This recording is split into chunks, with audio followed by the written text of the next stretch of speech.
Hello, everyone. Professor Amy Hohers, and I offered to make a short video on how to get signed in with Zoom, set up a meeting, and a few things that you can do in a meeting. So I'm going to try to just hit the highlights that will help you get going, and then you can kind of discover things as you play around with it. I just Googled Zoom, and it came up, of course, as one of the search options. And so I'm going to click on that. If you've never done Zoom before, if you've never hosted a Zoom meeting, you'll need to sign up for it. If you're not hosting the meeting, you don't have to sign up for it. Anybody who wants to join the meeting just has to click on the link that we're going to generate. You only have to sign up for it if you are actually hosting it. So I've already signed up for it. So let me sign in.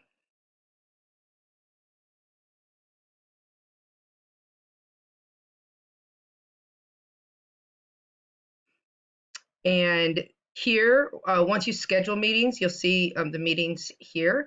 But if you've never scheduled a meeting, of course, this will be blank. And all you do to schedule a meeting is you click on schedule a new meeting. It's very intuitive. So if you've never done it before, you can probably still figure everything out because they've set it up very nicely. So all you have to do is schedule a new meeting. And I'm just going to call this test meeting or practice meeting. And then you tell what time you want it for. So I'm going to set this up for, I don't know if it'll let me set it up for before now, actually. And then I just always do generate the meeting ID automatically. I don't usually require a meeting password. We're not really doing anything that requires a password or would be bad if somebody got into the meeting. I'm just using it for my classes. And then I do make it so that the host and the participants can have video. Then I make sure that you can sign in with both telephone and computer. That way, if somebody is not near their computer, they can still join using their phone. I usually allow them to join before the host opens it up. That way, they can just join and they can wait for the host to start it.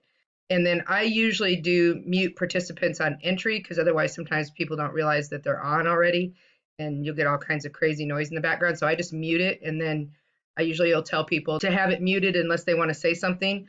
That way it kind of keeps down on the background noise.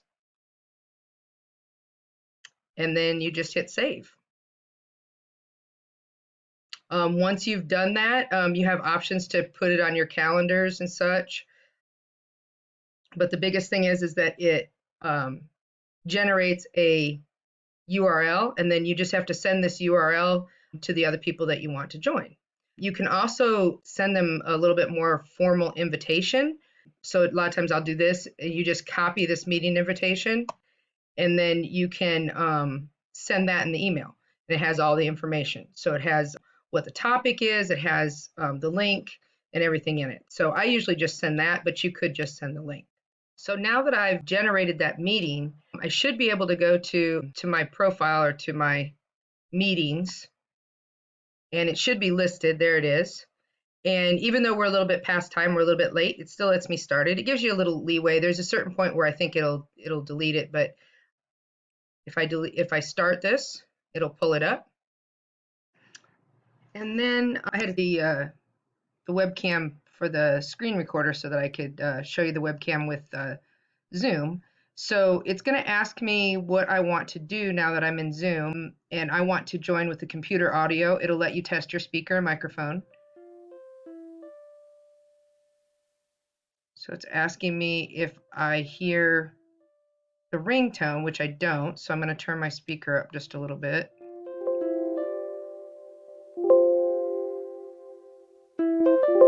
Now I do, so I'm going to say yes.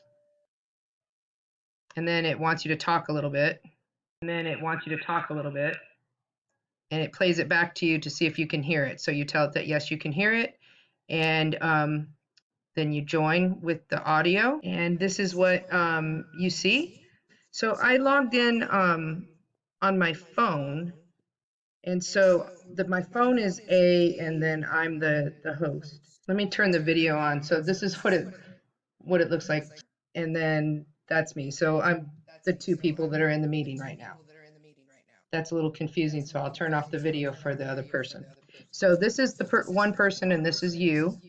If you go down here, you can see there's some various different things that you can do. So you can share your screen.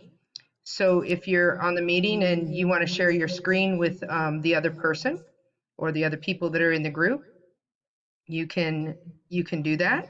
So I'll say here that I want to share that screen. It would share whatever was on my screen. And then I'm going to stop share. But there's other things that you can share also. You can share documents. I've never done that before. It's up here, files. You can share files.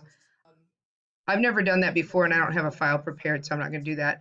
But the biggest thing is, as far as being an educator that's useful, is they have this, you can share a whiteboard.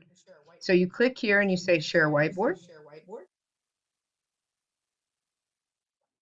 And it will bring up this little space that you can draw in.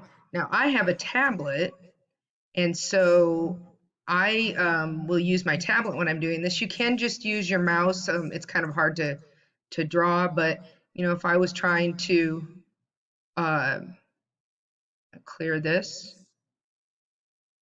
if I was trying, you know, to teach statistics, which I teach a lot, you know, I could draw my normal curve and draw my average and things like that and share that with my students. You can also change it to text.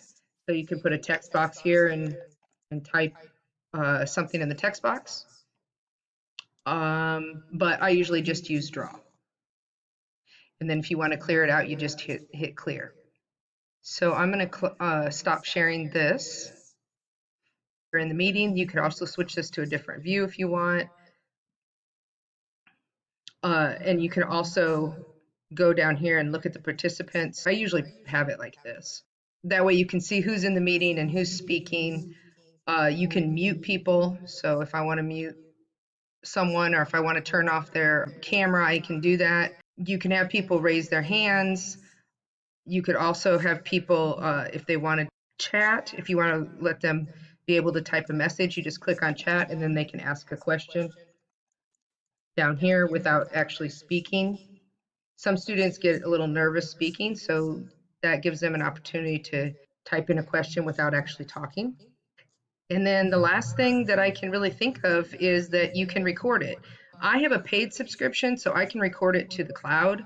It's $15 a month. But if you don't want to do a paid subscription, you can do free, and you can record it to your computer, and then it gives you a link and you can download it to YouTube. I've done both ways. They're both fairly easy. And you don't have to record it at all if it's just a one-time session. But I like to record, if I'm doing something with my students, I like to record it and then put it in YouTube for those people who weren't able to come. So that way they can still watch it even though they weren't at the meeting. And you can, during the meeting, you can invite someone, but usually the situations that we're in, we would normally have sent someone the link. But you can click on invite and send somebody an invitation during the meeting. And then when you're done, you just leave the meeting.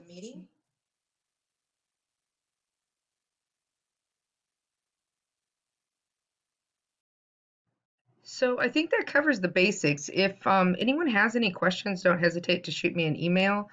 I'm not a Zoom expert. I've just used it, but I'm happy to answer a question if you have any. My email is amy.hoherz, HOHERZ, @lonestar.edu. Hope everybody is safe and sound and that this was helpful.